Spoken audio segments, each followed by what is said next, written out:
Hello. तो last video में हम लोगों ने परफेक्ट कंपटीशन तक बात की थी। तो आज के इस चैप्टर में जो प्राइस एंड आउटपुट डिटर्मिनेशन हमारा चैप्टर चल रहा था, उसमें हम बाकी के फॉर्म्स ऑफ मार्केट देखेंगे कि कौन कौन से कॉम्पिटिशन हो सकते हैं। परफेक्ट कंपटीशन हमने पढ़ लिया था। Next is a monopoly. अगर मोनोपोली की सिचुएशन है तो उस सिचुएशन में हमें प्राइस एंड आउटपुट को किस तरीके से डिटरमाइन करना है। तो सबसे पहले मोनोपोली का मतलब क्या होता है।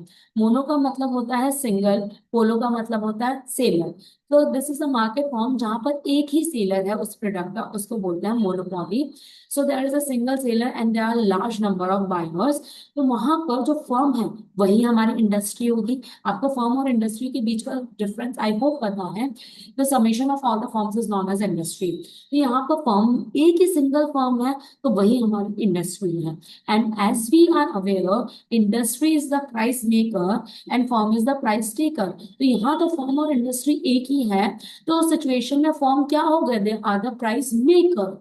यहाँ पर इंडस्ट्री और फर्म ये दोनों क्या हो गए, they are the price maker. अब यहाँ पर जो हमारा प्रोडक्ट होगा वो यूनिक प्रोडक्ट होगा, जिसके कोई बहुत ज्यादा क्लोज सब्स्टिट्यूट्स अवेलेबल नहीं होंगे। So there is a unique product. और जब भी क्लोज सब्स्टिट्यूट्स अवेलेबल नहीं होते, do remember the elasticity is, हमारा जो इलास्टिसिटी होती है वो लेस देन वन होती है। If the goods have close substitutes and elasticity is more than one, and if the goods have lesser number of substitutes, the elasticity is less than one. Less than one है, then the demand curve is steeper. Steeper मतलब जो मेरा demand curve बनेगा वो इस तरीके का बनेगा। और if you remember, A R is your demand curve, तो यहाँ पर ए आर लाइन मुझे समझ में आ गई। ए आर कैसा बनेगा, डाउनवर्ड स्लोपिंग स्टीपर कर्व। और क्रॉस इलास्टिसिटी की भी बात करें तो क्लोज सब्स्टिट्यूट्स अवेलेबल नहीं है, तो क्रॉस इलास्टिसिटी या तो जीरो होगी या फिर बहुत स्मॉल अमाउंट होगा। They are strong barriers to entry. If you remember, profit competition में लॉन्ग रन में हमको नॉर्मल प्रॉफिट्स हो रहे थे और उसका कारण था फ्री एंट्री एंड एक्सेस। अब यहाँ पर बैरियर्स टू एंट्री है, तो इस कारण हम लॉन्ग रन में सुपर नॉर्मल प्रॉफिट्स को भी अर्न कर सकते हैं। This characteristic exist only in the situation of monopoly. तो याद रखना, यहाँ बैरियर्स टू एंट्री है, और जब भी बैरियर्स टू एंट्री होते हैं we can earn the super normal profits in long run. There is a market power. Market power का मतलब क्या होता है, he can influence the prices. Prices वो अपने अकॉर्डिंग चार्ज कर सकता है। परफेक्ट कंपटीशन में अगर आपको याद है, there was allocative efficiency. Allocative efficiency मतलब A R was equal to M C. यहाँ अलोकेटिव एफिशिएंसी नहीं होगी, यहाँ एफिशिएंट एलोकेशन नहीं होंगे, मतलब A R will not be equal to M C. In fact A R will be greater than M C, क्योंकि यहाँ मोनोपोली पावर है, कोई हमको कंट्रोल करने वाला नहीं। We can charge the excess prices. अब मोनोपोली भी आपकी दो तरीके की हो सकती है, it can be simple monopoly और it can be discriminating monopoly. Simple monopoly का मतलब हमारे मोनोपोली है और हम सब लोगों से एक समान प्राइसेस को चार्ज कर रहे हैं, दिस इज सिंपल मोनोपोली।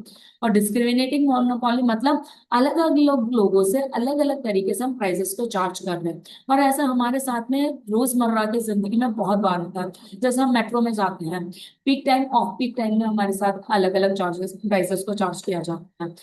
अगर हम नमकीन का पैकेट खरीद रहे हैं, बड़ा पैकेट खरीद रहे हैं, तो कंपैरेटिवली प्राइसेस हमारे लिए कम पड़ते हैं, और छोटे पैकेट में हम लोगों को रिटेल प्राइसेस देने पड़ते हैं।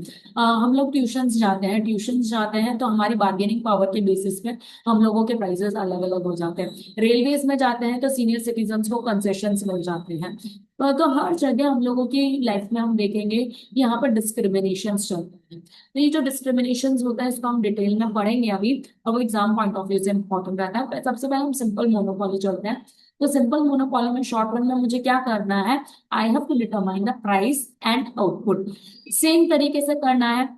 What is your equilibrium level of output, सबसे पहले आउटपुट को डिटरमाइन करता है। तो आउटपुट वही होगा where M R is equals to M C. मतलब आपको दो कर्व चाहिए, एम आर चाहिए, एम सी चाहिए। हमको पता क्या है अभी तक हमको ए आर कर्व पता है। ए आर कर्व अभी अभी हमने देखा था कि हमारे प्रोडक्ट के कोई क्लोज सब्स्टिट्यूट्स नहीं है, इसलिए the A R the stepper था। तो अगर ये मेरा ए आर कर्व है, तो हमारा एम आर कर्व कैसा होता है, ए आर और वाई एक्सिस के बीच में आता है हमारा M R curve. So this will be your M R. M R आ गया, एम सी हमारा यू शेप कर्व हो गया। सो जिस पॉइंट पे एमआर और एमसी इंटरसेक्ट करता है, ये हमारा पॉइंट हो गया कि भैया मुझे इतनी आउटपुट को प्रोड्यूस करना है। अब दूसरा क्वेश्चन है, आउटपुट डिटरमाइन कर लिया, कितने प्राइजेस पे आपको उसको बेचना है। प्राइस का मतलब होता है A are, what should be your A R. A R हमने ऑलरेडी प्लॉट कर रखा है, तो जस्ट हम लोगों ने क्या करना है, इसमें प्राइस को डिटरमाइन करने के लिए ये जो क्वांटिटी है इसको हम ए आर तक एक्सटेंड करेंगे। ये हो गई हमारे प्राइसेस। तो हमारा दो काम हो गया, quantity output determination and price determination हो गया। अब जब हमने प्रोडक्ट को बेचा है, तो सिचुएशन में either we can earn the super normal profits, normal profits, और there can be situation of loss. तो अगर सुपर नॉर्मल प्रॉफिट्स हो रहे हैं, in that situation AR is more than AC.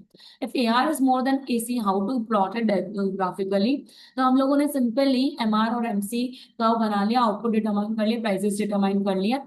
अब बस एसी का कर्व और बनाना है, यहाँ का तो ऑलरेडी एसी कर्व और बनाना है। अब एसी कर्व कहाँ पे बनाना है, तो एसी कर्व बनाते टाइम एमसी और एसी का रिलेशन याद रखना। क्या रिलेशन होता है, when AC falls AC is greater than MC, when AC is minimum AC is equals to MC, and when AC rises MC is greater than AC. बस ये relation याद रखना। और उसके बाद में हम लोगों को एसी का प्लॉट करना है। प्लॉट करते टाइम एक और चीज ध्यान रखना, जो क्वांटिटी आप सेल आउट कर रहे हैं उस क्वांटिटी पे आपके एवरेज रेवेन्यू ज्यादा होंगे, मतलब एआर कर्व ऊपर होगा और एसी कर्व नीचे होगा। तो हमारी ये पर्टिकुलर क्वांटिटी आई थी, इस पर्टिकुलर क्वांटिटी पे एआर अगर आपका यहाँ है, तो आपको एसी इस तरीके से ड्रॉ करना है कि एसी एआर के नीचे आए। So this is our AC curve. हम ये देखेंगे यहाँ इस पॉइंट पे हमारा एसी है, यहाँ पे एमसी को टच कर रहा है, तो जहां टच करेगा वो मिनिमम होगा। तो ये एआर है, ये एसी है, इन दोनों के बीच के डिफरेंस को हमने कहा दिस इज द प्रॉफिट।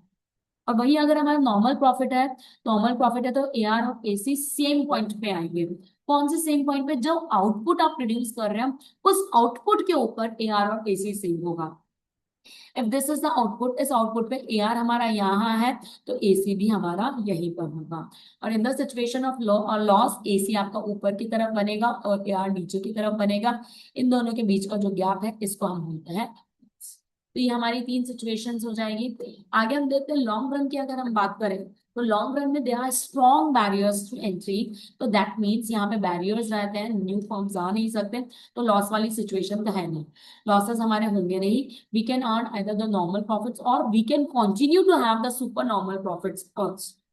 दूसरी चीज यहाँ पे ध्यान रखना, क्या हमें ऑप्टिमम लेवल तक प्रोडक्शन करने की जरूरत है, तो नहीं बेटा, जरूरत ही नहीं है। ऑप्टिमम प्रोडक्शन मतलब where the AC is minimum, you don't have to wait it till the optimum point, क्योंकि यहाँ पर आप प्रॉफिट हम कैसे भी कमा सकते हैं। तो यहाँ पर no need to produce at the optimum level, means can stop the production even before the minimum of ends. बस लॉन्ग रन में इतना ही ध्यान रखने की जरूरत है। प्राइस डिस्क्रिमिनेटिंग मोनोपोली इंपॉर्टेंट रहता है। तो प्राइस डिस्क्रिमिनेशन का मतलब क्या है, अलग अलग कस्टमर से अलग अलग पैसा चार्ज करना। किस कारण से, कोई भी कारण हो सकता है, बस कॉस्ट की वजह से नहीं। आपकी कॉस्ट ऑफ प्रोडक्शन सेम आ रही है लेकिन फिर भी हम अलग अलग कस्टमर से अलग अलग पैसा चार्ज कर रहे हैं, तो उसको हम बोलते हैं प्राइस डिस्क्रिमिनेटिंग मोनोपोली। तो charging different prices from different customers for any reason except for the cost. तो कंडीशन क्या है इसकी, प्राइस डिस्क्रिमिनेटिंग के लिए आप अलग अलग लोगों से अलग अलग पैसा कैसे चार्ज कर सकते हो, अगर इलास्टिसिटी अलग अलग है तो भी उसी सिचुएशन में हम अलग अलग लोगों से अलग अलग पैसा चार्ज कर सकते हैं। फॉर एग्जाम्पल मेट्रो की बात करते हैं, पीक आवर्स में ज्यादा पैसा चार्ज होता है और ऑफ पीक आवर्स में हम लोगों को थोड़ा डिस्काउंट मिलता है। पीक आवर्स मतलब जब स्टूडेंट्स, जब लोग ऑफिस जाते हैं या स्टूडेंट्स कॉलेज जाते हैं, मतलब मॉर्निंग टाइम 9 से 11 का सबसे ज्यादा रश वाला टाइम होता है, मेट्रो में पैर रखने की जगह नहीं होती। तो सिचुएशन में डिमांड को सेटल करने के लिए क्या कर रखा है, प्राइसेस को यहाँ पर हम लोगों को मेट्रो से ही जाना है, हमारे पास में क्या ऑप्शन है, कोई ऑप्शन नहीं है। तो इलास्टिसिटी क्या है, यहाँ पे इलास्टिसिटी कम है, उस सिचुएशन में प्राइसेस ज्यादा चार्ज किए। ऑफ पीक आवर्स में हमको मेट्रो की जरूरत नहीं है, हम ऐसे ही घूमने फिरने चले गए, तो मेट्रो की बहुत ज्यादा जरूरत नहीं है, तो उस सिचुएशन में प्राइसेस कम है। यहाँ पे इलास्टिसिटी अलग अलग होनी चाहिए, तभी अलग अलग प्राइसेस को चार्ज किया जा सकता है। तो different elasticities will be there in the different market forms. अब प्राइस डिस्क्रिमिनेशन तीन तरीके के होते हैं, it can be first degree, second degree और it can be third degree.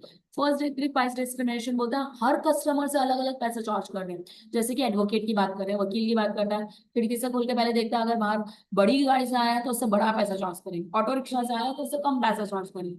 Her customer से अलग अलग पैसा चार्ज करना is known as the first degree price discrimination. इसमें कंज्यूमर को देखा जाता है कि वो कितना पैसा देने को तैयार है, अकॉर्डिंगली उससे उतना पैसा चार्ज किया जाता है। So it extract the entire consumer. Second degree price discrimination is done on the basis of quantity. आप कितनी क्वांटिटीज परचेज कर रहे हो उसके बेसिस पे हम लोगों ने डिस्क्रिमिनेट किया है। अगर आप ज्यादा क्वांटिटी परचेज कर रहे हैं then it will be provided at wholesale price, आपको प्राइस कंपैरेटिवली कम होना है। अगर आप कम क्वांटिटीज को परचेज कर रहे हैं देन आपको ज्यादा प्राइसेस देना है। फिर उसके बाद में third degree price discrimination is on the basis of sub market. हमने कोई ना कोई तरीके से सब मार्केट बना लिया, एज के बेसिस पे बना लिया, टाइम के बेसिस पे बना लिया, किसी के बेसिस पे हम लोगों ने मार्केट्स को सब मार्केट्स में डिवाइड कर दिया और उन सब मार्केट्स में इलास्टिसिटी अलग अलग हो उस तरीके से हमने डिवाइड कर दिया, then that is the third degree price discrimination. तो इसमें हम लोगों का इक्विलिब्रियम कब होता है? इक्विलिब्रियम के लिए हम लोगों को देखना है, सबसे पहले हमने क्या किया, होल मार्केट को हमने सब मार्केट्स में डिवाइड कर दिया। मैं मानकर चलती हूँ मैंने दो सब मार्केट में डिवाइड किया है, और सब मार्केट्स में क्या होगा, इलास्टिसिटी अलग अलग होगी। ध्यान रखना इलास्टिसिटी अलग होगी, मतलब एक मार्केट में मान सकते हो इट इज इनइलास्टिक, या फिर ये इनइलास्टिक मार्केट है, दूसरा मार्केट मान लिया ये इलास्टिक मार्केट है, एंड अकॉर्डिंगली मेरे प्राइसेस बदलेंगे और अकॉर्डिंगली मेरे को आउटपुट डिटरमाइन करना है। ध्यान रखना, आप प्रोडक्शन कहाँ करते हैं, प्रोडक्शन आप फैक्ट्री में करते हैं। That means this whole market में आपको प्रोडक्शन करना है। फॉर एग्जाम्पल आपने डिसाइड किया कि मुझे फैक्ट्री में 1000 यूनिट बनानी है, फिर आपको क्या करना है, उसको बेचना है। कहाँ बेचेंगे, सब मार्केट्स में बेचेंगे, होल मार्केट में नहीं बेचेंगे। तो सब मार्केट ए में डिसाइड किया फॉर एग्जाम्पल आपको 600 यूनिट बेचनी है, और आपने इसमें डिसाइड किया फॉर एग्जाम्पल आपको 400 यूनिट बेचनी है, और फिर आपने डिसाइड किया ये जो 600 यूनिट है उसके लिए कितना प्राइस चार्ज होना है और 400 यूनिट के लिए कितना प्राइस चार्ज होना है। तो बेसिकली मुझे पांच चीजें डिवाइड करनी है, कैलकुलेट करनी है। एक तो होल मार्केट में मुझे कितना प्रोडक्शन करना है, सब मार्केट एट में कितना बेचना है और कितने प्राइस पे बेचना है, सब मार्केट बीच में कितनी यूनिट्स बेचनी है और कितने प्राइस पे बेचनी है। तो ये सारी मुझे कैलकुलेट करनी है। सबसे पहले कैलकुलेशन का स्टेप क्या होगा, सबसे पहले होगा कि आपको सबसे पहले ये डिसाइड करना है कि आपको प्रोडक्शन कितना करना है, and that is done in the whole market. तो आपको प्रोडक्शन कितना करना है उसका मेरे पास सिंपल सा फॉर्मूला होता है, that M R must be equal to M C. इसमें भी वही फॉर्मूला, एम आर और एम सी इक्वल होना चाहिए। अब यहाँ पर सबसे पहले एम आर कर्व बना है, तो एम आर कर्व मतलब revenue curve. Revenue curve direct whole market में नहीं बनेगा, रिवेन्यू कर्व कहाँ जनरेट होंगे, सब मार्केट्स में, क्योंकि प्रोडक्ट को कहाँ बेचा जाना है, सब मार्केट में बेचा जाना है। तो सबसे पहले रिवेन्यू कर्व कहाँ बनाएंगे, हम सब मार्केट में बनाएंगे। तो हमने सब मार्केट ए और सब मार्केट बी में रिवेन्यू कर्व बना लिया। हम मानकर चल रहे हैं A is an inelastic market and B is the elastic market. तो अकॉर्डिंगली मैंने ए मार्केट में इनइलास्टिक है तो हमने ए मार्केट का जो डिमांड कर्व है वो थोड़ा स्टीपर बना दिया, और बी मार्केट का हमने फ्लैटर बना दिया, और अकॉर्डिंगली हमने एमआर कर्व बना दिया। फिर अगर मुझे होल मार्केट का, ये दोनों सब मार्केट से, this is the whole market, whole market का रिवेन्यू कर्व बनाना है तो कैसे बनेगा, it is the summation of individual demand curve. जो भी हम लोगों ने सब मार्केट ए में डिमांड कर्व बनाया था, सब मार्केट बी में डिमांड कर्व बनाया था, उनको प्लस कर देंगे तो वही होल मार्केट का हो जाएगा। दैट मीन्स इसके जो मार्जिनल रिवेन्यू कर्व आ रहा है उसको क्या बोलेंगे, A M R, aggregate marginal revenue curve. क्या बोलते हैं, ए एम आर। तो यहाँ पर जो मेरी कंडीशन है M R must be equal to M C, उसमें स्लाइट चेंज आ गया, एम आर नहीं, आप क्या लेंगे, ए एम आर। क्या लेंगे, A M R must be equal to M C. हम ए एम आर प्लॉट कर चुके हैं। Now what is our task, output calculate करने के लिए बस एमसी और प्लॉट करना है। तो ध्यान रखना, एमसी कहाँ प्लॉट होगा, जहां प्रोडक्शन होगा। तो प्रोडक्शन अगर हम ओनली होल मार्केट में कर रहे हैं तो एमसी का कर्व ओनली होल मार्केट में बनेगा, सब मार्केट्स में एमसी का कर्व नहीं बनेगा। तो होल मार्केट में मैंने एमसी का कर्व बना लिया विच इज यू शेप का। So here the AMR and MC is equal. तो इतना आउटपुट मुझे मैंने कैलकुलेट कर लिया कितनी आउटपुट मुझे बनाना है, से इट इज 1000 यूनिट। तो मैंने डिसाइड कर लिया 1000 यूनिट का मुझे प्रोडक्शन करना है। अब 1000 में से मुझे कितनी यूनिट्स ए मार्केट में बेचनी है और कितनी बी मार्केट में बेचनी है, that means again we are determining the output. लेकिन अब यहाँ सब मार्केट्स में ध्यान रखना, एमसी कर्व अब वापस मत बनाना, प्रोडक्शन ऑलरेडी हो चुका है, तो एमसी कर्व वापस नहीं बनेगा। तो फिर हम सब मार्केट्स में कैसे डिटरमाइन करें? तो सब मार्केट्स में डिटर्मिनेशन के लिए एमसी कर्व जो होल इंडस्ट्री का है, सेम एमसी कर्व ए और बी के लिए कंटिन्यू करेगा। तो एमसी कर्व इस पॉइंट पे टैली कर रहा था एएमआर को, तो हमें इस पॉइंट से एक लाइन खींचनी है दोनों मार्केट्स का, और जिस भी पॉइंट पे वो एमआर को टच करेगी वो ही हम मान लेंगे कि यहाँ पर एमसी और एमआर इक्वल हो गया, और इतना आउटपुट मुझे यहाँ पर बेचना है। तो हाँ, यहाँ इक्विलिब्रियम की एक और कंडीशन आ गई, that MC should be equal to MR of market A, MR of sub market B. तो MR of sub market A, ये एमआर का था, ये एमसी की लाइन आई है, इस पॉइंट पे इंटरसेक्ट हो रहा है, तो इतनी क्वांटिटीज मुझे ए मार्केट में बेचनी है और इतनी क्वांटिटीज मुझे बी मार्केट में बेचनी है। से ये 400 आई और ये 600 आई, तो मैंने इतनी इतनी क्वांटिटीज को बेच दिया, डिसाइड कर लिया कितनी क्वांटिटीज बेचनी है। अब तीसरी चीज, कितने प्राइस पे बेचनी है? तो प्राइस मतलब you have to decide the AR. तो एआर को कैलकुलेट करने के लिए ये क्वांटिटी को जस्ट हमने एक्सटेंड कर दिया टू द एआर का, ये आ गया price, price of sub market A and price of sub market B. If you observe it clearly, अगर आप इसको ऑब्जर्व करें, तो जहां पे इन इलास्टिक मार्केट है वहां प्राइसेस थोड़ी ज्यादा आई है, और जो इलास्टिक मार्केट है वहां प्राइसेस थोड़ी कम आई है। कारण क्या है? अगर इन इलास्टिक मार्केट होगा तो वहां पर हम ज्यादा प्राइसेस चार्ज कर सकते हैं, क्योंकि वहां लोगों के पास में कोई चॉइस नहीं है, लोग अपनी डिमांड को शिफ्ट नहीं करेंगे, तो वहां पर हम ज्यादा प्राइसेस को चार्ज कर सकते हैं। तो आउटपुट एंड प्राइस डिटर्मिनेशन सब मार्केट में कैसे माना? अगर हम लेस इलास्टिक मानते हैं तो वहां पर हाई प्राइसेस आएंगे और क्वांटिटी यहाँ पर कम आएगी। वही जो मार्केट आपका मोर इलास्टिक है, वहां पर लो प्राइसेस आएंगे एंड हाई क्वांटिटी आएगी। तो इस तरीके से हमने आउटपुट को डिटरमाइन किया। इसमें डायरेक्ट क्वेश्चन बनता है कि भैया इसके इक्विलिब्रियम का क्या फॉर्मूला है? तो इक्विलिब्रियम यहाँ पे दो पॉइंट्स हैं, M one is MC should be equal to A M R, दूसरा MC must be equal to M R of sub market A and M R of sub market B. तो इससे हम लोगों का आउटपुट डिटरमाइन हो जाए। I hope that's clear. तो ये हमने मोनोपोली पढ़ा, अब हम पढ़ रहे हैं monopolistic competition. Monopolistic competition is the blend of two words, that is a monopoly and perfect competition. मतलब इसमें कुछ फीचर्स मोनोपोली के भी होंगे और कुछ फीचर्स परफेक्ट कंपटीशन के भी होंगे। परफेक्ट कंपटीशन के जैसे ही मोनोपोलिस्टिक में भी बहुत सारे बायर्स हैं और बहुत सारे सेलर्स हैं, और मोनोपोली के जैसे ही यहाँ पर हम लोगों का जो प्रोडक्ट है वो यूनिक है। अब यूनिक का मतलब यहाँ पे क्या है? प्रोडक्ट यूनिक का मतलब है इसके फीचर यूनिक है। फॉर एग्जाम्पल हम शैम्पू की बात करते हैं, शैम्पू की बात करते हैं, शैम्पू मार्केट में बेचते हैं, तो इंसान एडवर्टीजमेंट कैसे करता है? एडवर्टीजमेंट ऐसे करता है कि भैया मेरे प्रोडक्ट में मेरा शैम्पू ऐसा है, दूसरा आपको कोई शैम्पू नहीं मिलेगा, इसमें हम लोगों ने ऐड डाल रखा है जिससे आपके बाल बहुत स्ट्रांग हो जाएंगे और मजबूत हो जाएंगे, सिल्क एंड शाइनी हो जाएंगे, जैसा आपको दूसरे शैम्पूज में देखने को नहीं मिलता। तो उन्होंने अपने आप के शैम्पू को डिफ्रेंशिएट किया by adding some unique feature to that. तो इसलिए कहा कि the goods are differentiated goods. उसको क्या बोला? The goods are differentiated good, मतलब उन्होंने अपने प्रोडक्ट्स को कोई ना कोई कैरेक्टरिस्टिक के अकॉर्डिंग अपने आप को डिफ्रेंशिएट कर लिया। So there is some form of monopoly, इसलिए यहाँ पर हमारा प्राइस कंट्रोल रहता है। अब यहाँ पर डिफ्रेंशिएटेड है मतलब इनके क्लोज सब्स्टिट्यूट्स अवेलेबल होते हैं, and when they are close substitutes available then the elasticity is more than one, and if the elasticity is more than the one then the demand curve is flatter. तो बस monopolistic और monopoly में इतना ही difference है। Monopoly situation में मेरा demand का स्टीपर आ रहा था, यहाँ पर मेरा फ्लैटर आएगा। बाकी आपका price and output determination completely completely same है। यहाँ पे और क्या फीचर्स रहते हैं? Non price competition. Generally monopolistic competition में हम प्राइस कंपटीशन नहीं करते। जैसे शैम्पू का एड देख रहे हैं आप लोग, तो शैम्पू के एड में कैरेक्टरिस्टिक्स को डिनोट किया जाएगा, प्राइजेस नहीं डिफाइन किए जाएंगे। क्योंकि अगर प्राइस कम करने लगा है, प्राइस के बेसिस पे कंपटीशन करने लगा, सबका नुकसान हो जाएगा, सबके सेलर्स का नुकसान हो जाएगा, कोई फायदा नहीं। तो प्राइस के बेसिस पे कंपटीशन नहीं करते, अपने फीचर्स के बेसिस पे कंपटीशन करते हैं। There is also free entry and exit. Free entry and exit जब भी होता है तब हम लॉन्ग रन में ओनली नॉर्मल प्रॉफिट्स को अर्न कर सकते हैं। यहाँ इक्विलिब्रियम आउटपुट सेम होती है, सेम एज मोनोपोली मार्केट, तो इसको हम अलग से नहीं पढ़ रहे हैं, बस इसका लॉन्ग रन ध्यान से पढ़ लेना। लॉन्ग रन में हम ओनली नॉर्मल प्रॉफिट्स को अर्न करते हैं। यहाँ पर you don't have to produce at the optimal level, जो कि हमने मोनोपोली में भी पॉइंट पढ़ा था।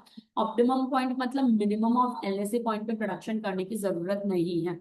क्यों जरूरत नहीं है? क्योंकि अगर आपने कोशिश की कि भैया मुझे ऑप्टिमम पॉइंट पे ही प्रोडक्शन करना है, तो इस कर्व में हम देख सकते हैं ऑप्टिमम प्रोडक्शन पॉइंट कौन सा होता है, जहां पर एलएससी मिनिमम होता है।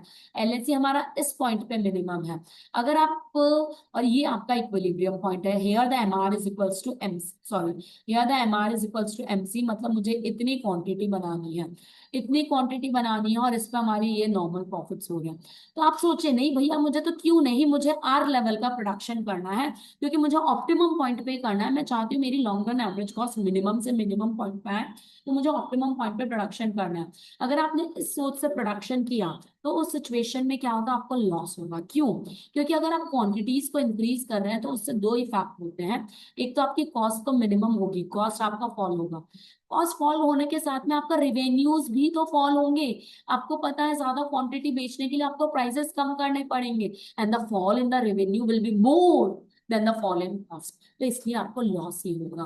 तो don't try to reach at the optimum point, ऐसा बोला जाता है कि मोनोपोलिस्टिक कंपटीशन में हम ऑप्टिमम पॉइंट तक प्रोडक्शन नहीं करते, हमेशा हमारे पास में एक्सेस कैपेसिटी अवेलेबल रहती है। तो ऐसी फॉर्म्स को हम नॉन ऑप्टिमम फॉर्म्स बोलते हैं। तो ऑप्टिमम फॉर्म्स कौन सी थी? ओनली परफेक्ट कंपटीशन में all the forms under the long run for the optimum forms, बाकी कहीं पे भी हमने ऑप्टिमम फॉर्म्स नहीं पढ़ा।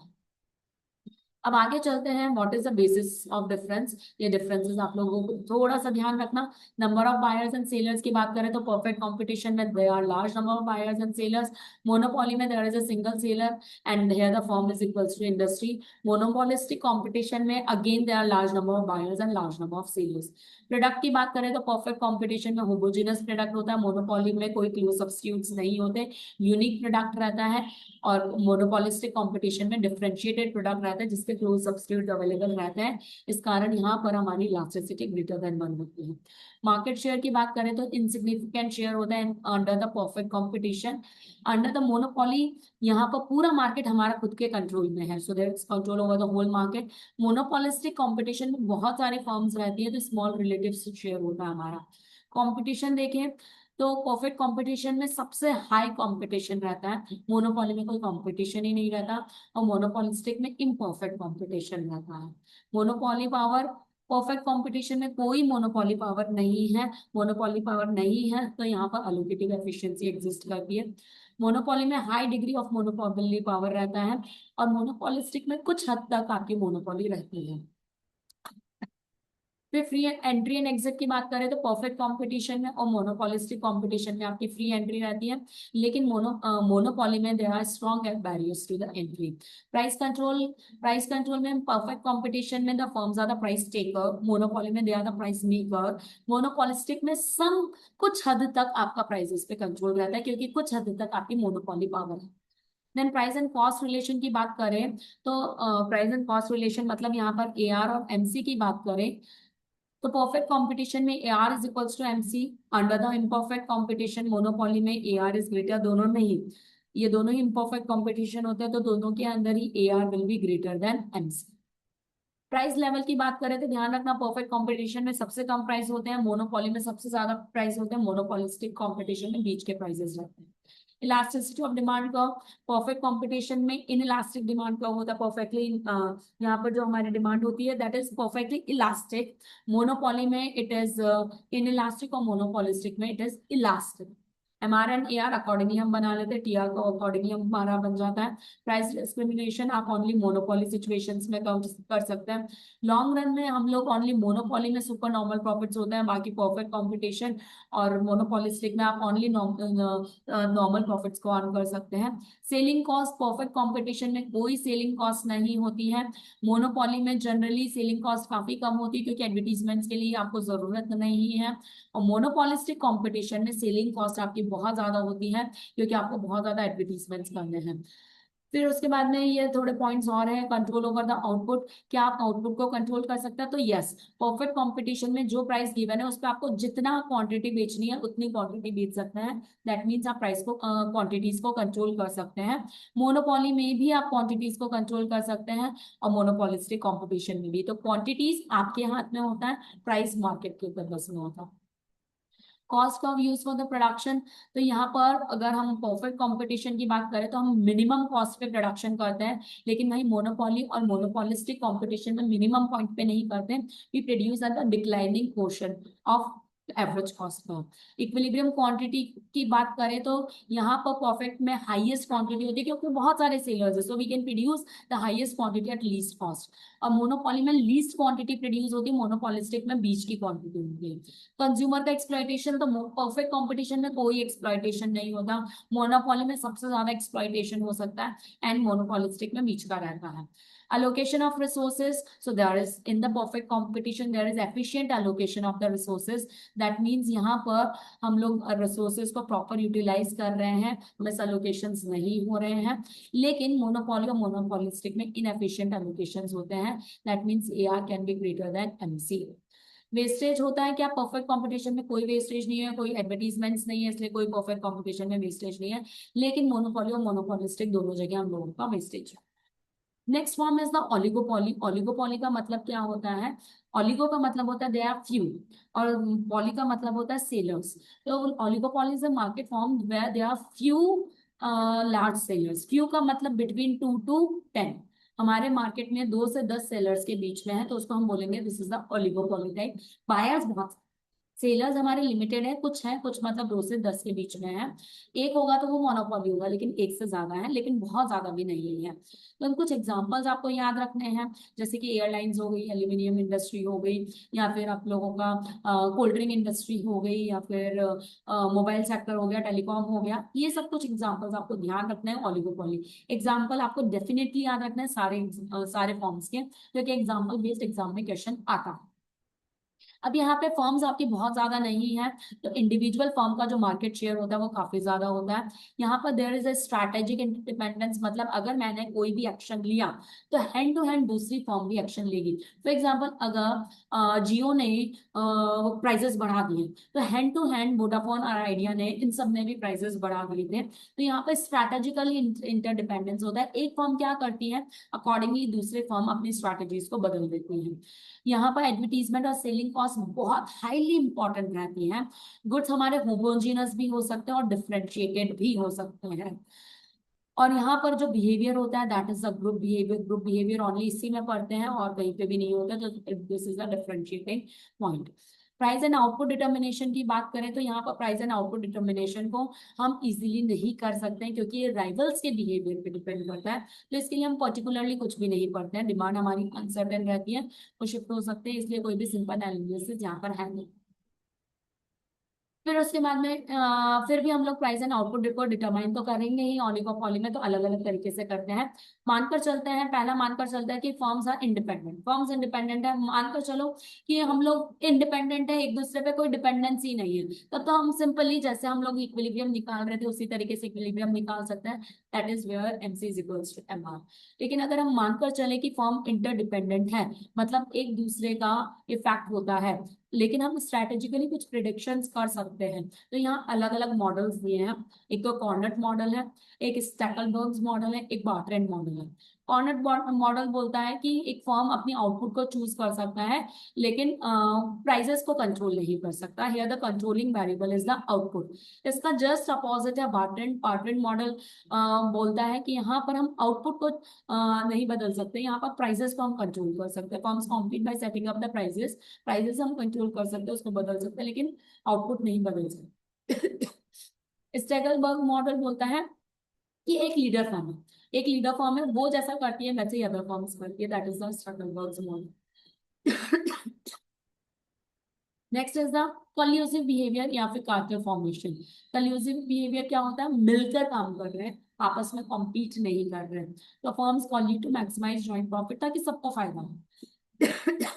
तो उस बिहेवियर को कल्यूसिव बिहेवियर बोलते हैं। सारी फर्म्स मिल जाती है, मतलब वो एक तरीके की मोनोपोली बना लेती है। So act as a monopoly, setting common prices and sharing output and margin. So they share the profits और output as per the agreement. ये agreement आपका formal भी हो सकता है, informal भी हो सकता है। Formal मतलब explicit cartels बना लिए, informal मतलब collusions बना लिए। Cartels allowed नहीं है, सारी फॉर्म्स मिलके कार्टल नहीं बना सकते, वो इलीगल है। लेकिन there can be informal collusions, वो अलाउड है। प्राइस लीडरशिप का मतलब क्या होता है, यहाँ पे एक टर्म आता है प्राइस लीडरशिप। प्राइस लीडरशिप का मतलब होता है ऑलिगोपॉली में एक लीडर फॉर्म है, एक लीडर फॉर्म है, वो सेट करता है सारी चीजों को। उसके बेसिस पे जो दूसरी फॉर्म्स है वो अपने डिसीजंस को लेती है, that is known as the price leadership.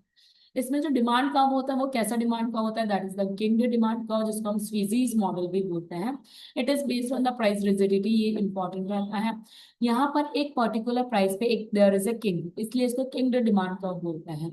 अगर हमने प्राइसेस को बढ़ाने की सोची, तो प्राइस, अगर आपने प्राइसेस को बढ़ाने की सोची तो कॉम्पिटिटर तो बोलेगा भैया मैं तो नहीं प्राइस को बढ़ाऊंगा, और कॉम्पिटिटर अगर प्राइस को नहीं बढ़ाएगा तो उस सिचुएशन के में आपकी डिमांड बढ़ जाएगी और ड्रास्टिकली बहुत ज्यादा बढ़ जाएगी। क्यों? क्योंकि आपके जैसे प्रोडक्ट्स मार्केट में बिक रहे हैं। सो here the elasticity of demand will become greater than one, और आपकी डिमांड में बहुत ज्यादा फॉल हो जाएगी। अगर आप प्राइस को फॉल करने की सोच रहे हैं, तो फॉल करेंगे ना तो बाकी लोग भी फॉल कर देंगे, competitors will also fall there price. तो उसकी वजह से सबने फॉल कर दिया तो आपकी डिमांड बढ़ेगी, लेकिन थोड़ी सी बढ़ेगी, बहुत ज्यादा सब्सटेंशियल इंक्रीज नहीं आएगा आपकी डिमांड में। So here the elasticity of demand will become less than one, the curve will be steeper. So here if अगर the prices बढ़ रहे हैं तो elasticity will be more than one, the curve will be flatter. And if you fall the prices, then the elasticity will be less than one, and the curve will be steeper. तो इस तरीके से हमारा king demand curve बनता है। कुछ आपको terminology और पढ़ने की जरूरत है। एक फॉर्म है डुओपॉली। डुओ का मतलब दो, यहाँ पे कुछ नाम याद रखना। पॉली का मतलब होता है सेलर, सोनी का मतलब होता है बायर, मोनो का मतलब होता है सिंगल, डुओ का मतलब होता है टू, ऑलिगो का मतलब होता है फ्यू। बस इन वर्ड्स को कंबाइन करते जाना। डुओपोली मतलब there are only two major forms in the market. For example the cold drink industry, जिसमें कोक और PepsiCo, these are the two major forms. तो this is the form of duopoly. Monopsony, monopsony मतलब there is a single buyer. Single buyer, for example government as the only buyer of the defence equipment, defence equipment को only government खरीदती है। So it can be the example of मोनोसोनी। One is the oligopsony. Oligo matlab there are few buyers in the market. There are so many sellers, but there are only few buyers. Small number of large buyers, जैसे कि Nestle हो गया, Starbucks हो गया, Unilever हो गया, purchasing coffee beans from the millions of the small farmers. Next होता है बायलैटरल मोनोपोली, मतलब दोनों जगह से मोनोपोली होना, मतलब बायर भी एक ही है, सेलर भी एक ही है। ऐसे सिचुएशन को बायलैटरल मोनोपोली बोलते हैं। Only single buyer and single seller, that is it is a combination of monopoly market and a monopoly market. Like a pharma company with a unique drug selling it exclusively to the government, like COVID vaccination. जब Covid vaccination आया था तो पहले सबसे पहले एक ही form ने उसको इंट्रोड्यूस किया था, so it was the only seller, और उसको खरीदने वाला कौन था? ओनली गवर्नमेंट थी। So there was single buyer and single seller, that is the example of bilateral monopoly. So that's all for this class. Thank you so much, students. We will continue further in the next class. Bye bye.